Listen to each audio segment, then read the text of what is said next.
sinking. Take me to a world of silver. No more heartbreaks, tears, painkillers. Kali ini kita akan membahas tentang cerita horor sebuah rumah sakit.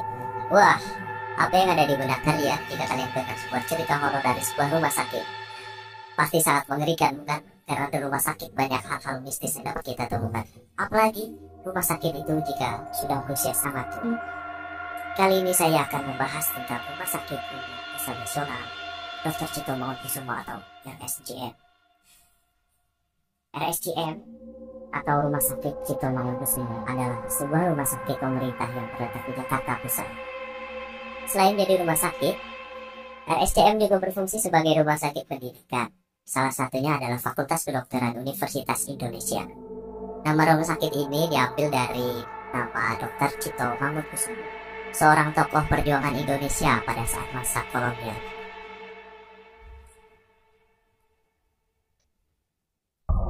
Rumah sakit ini pertama kali diresmikan pada tahun 1919.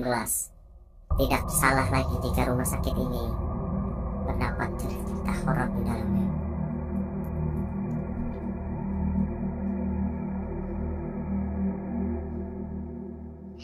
Kali ini saya akan menceritakan sebuah cerita horor dari seorang mahasiswa yang bernama Romli.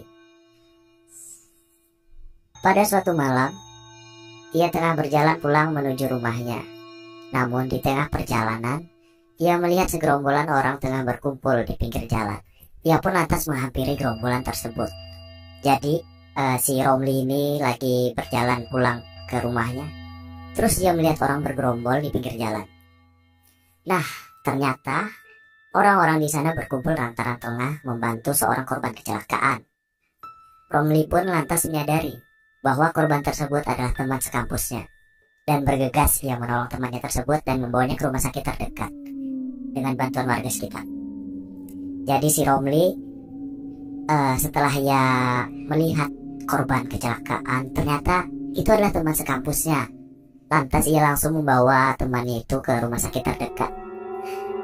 Kebetulan rumah sakit terdekat dengan lokasi kejadian pada waktu itu adalah RSCM, sehingga Romli pun membawa temannya untuk berobat ke rumah sakit tersebut. Oke, temannya sekarang dibawa ke rumah sakit RSCM karena rumah sakit terdekat.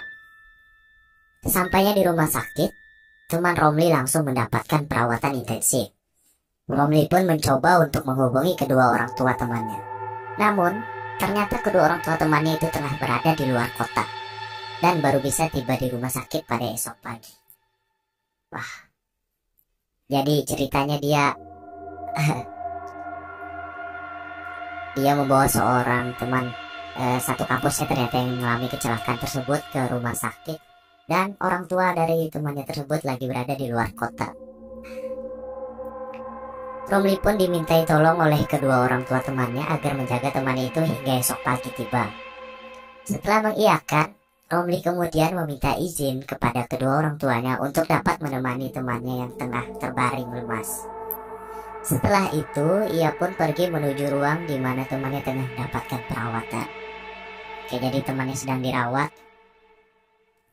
Waktu telah menunjukkan pukul 23:30 waktu Indonesia Barat.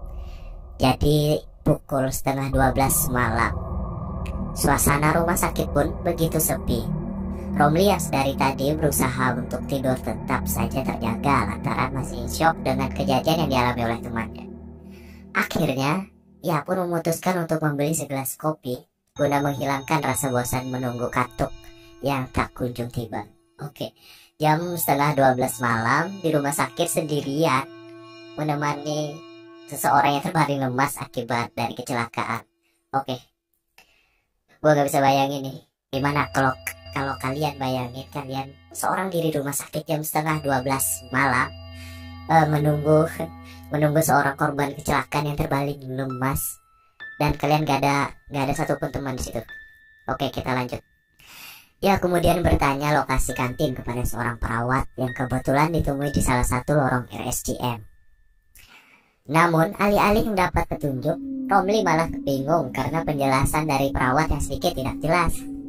Akhirnya ia pun memutuskan untuk menggunakan instingnya demi mendapatkan segelas kopi.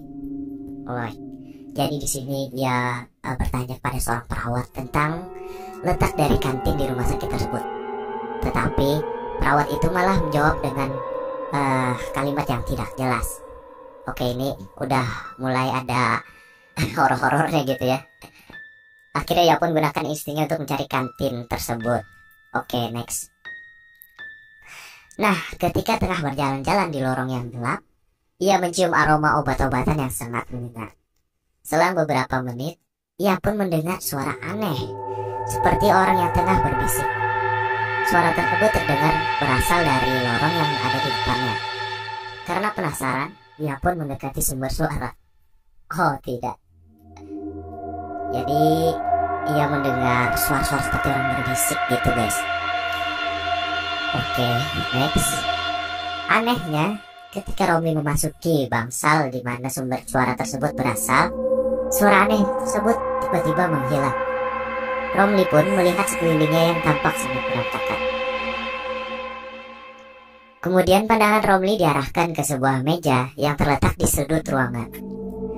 Suatu saat memang kondisi bangsal sangat minim cahaya sehingga ia harus sedikit memicingkan matanya guna mendapatkan penglihatan yang fokus. Setelah berusaha untuk melihat dengan jelas, ia lantas terkejut karena melihat sepotong kepala wanita berambut panjang tergeletak di atas meja tersebut. Jadi ia melihat sebuah kepala wanita berambut panjang tergeletak di atas meja tersebut. Wih, gila. Gua merinding baca cerita ini guys. Anjir. Ngerinya wajah dari wanita itu tampak tersenyum dengan tatapan tajam ke arah Romli sambil tertawa cekikikan. Astaga. Jadi dia itu nemuin kayak kepala di atas meja itu, tapi matanya kebuka gitu. Dia ngelihat ke arah si Romli sambil ketawa cekikikan. Anjir. Kalian bayangin jika kalian jadi posisi si Romli gimana tuh? Bro, gua sih udah lari. Udah ngeluarin jurus 1000 kaki. Sontak Romli langsung kaget dan lemes dengan apa yang baru saja dilihatnya. Dia pun bergegas keluar dari ruangan tersebut dengan tergesa-gesa. Wah, ternyata di sini Romli juga ketakutan guys. Namun, baru saja sampai di depan bangsal, ia terjatuh lantaran tersandung sesuatu. Setelah mencari tahu apa yang membuatnya tersandung, ternyata ia semakin ketakutan. Lantaran yang membuatnya tersandung adalah tubuh seorang pria yang tidak memiliki kaki dan tangan. Oh my god. Astaga. Oke. Kalau gua sih kalau lihat beginian udah auto pingsan di tempat itu deh kayaknya. Ngerinya lagi, pria tersebut menatap Romli dengan tatapan kosong tanpa ekspresi apapun. Romli pun segera bangun dan bergegas lari meninggalkan bangsal hingga akhirnya ia menabrak satpam yang tengah bertugas pada malam itu. Satpam tersebut kaget melihat kondisi Romli dengan wajah yang sangat pucat sambil gemetar ketakutan. Romli lantas dibawa oleh satpam menuju pos untuk ditenangkan. Jadi dia, gimana gak pucat ya kan? Kalau lihat seperti potongan manusia yang tidak lengkap gitu kan. Jadi tidak masuk akal gitu loh. Mereka ada di situ dan masih hidup gitu. Wah, ini memang parah anjir. Oke, next. Setelah diberi minum, Romli menceritakan kejadian yang barusan dialaminya. Mendengar cerita dari Romli, satpam itu pun mengiyakan dan menjelaskan bahwa ruangan tersebut merupakan bekas instalasi bedah umum dan sudah lama tidak digunakan. Wah, gua merinding sumpah. Jadi ternyata bangsal yang dilewatinya dan dimasukinya tadi merupakan bekas instalasi bedah umum yang sudah lama tidak digunakan. Jadi kira-kira yang ditemui si Romli di dalam ruangan itu mungkin bekas pasien-pasien yang telah dibedah, yang orang yang telah meninggal waktu dulu ya kan, waktu ruangan itu masih dioperasikan. Satpam itu juga menceritakan bahwa di tempat itu memang sangat angker dan cukup sering memunculkan penampakan hantu berupa potongan tubuh manusia. Wah gila, satpamnya aja sering tuh melihat penampakan seperti potongan tubuh manusia. Gila, ini rumah sakit benar-benar angker guys. Gila. Romli yang masih ketakutan kemudian meminta untuk diantarkan ke ruang ICU tempat temannya dirawat. Sesampainya di ruangan ICU, Romli tidak pernah meninggalkan ruangan itu hingga pagi menjelang karena saking ketakutannya. Oke, itu tadi cerita mistis dari cerita horor ya, dari seorang mahasiswa yang bernama Romli. Jadi menurut kalian bagaimana nih cerita ini? Apakah cerita ini mengerikan atau enggak? Silahkan kalian komen di bawah. Dan jika kalian punya cerita untuk gua jadikan konten atau apalah itu, bebas, silahkan juga kalian komen di bawah. Jangan lupa klik tombol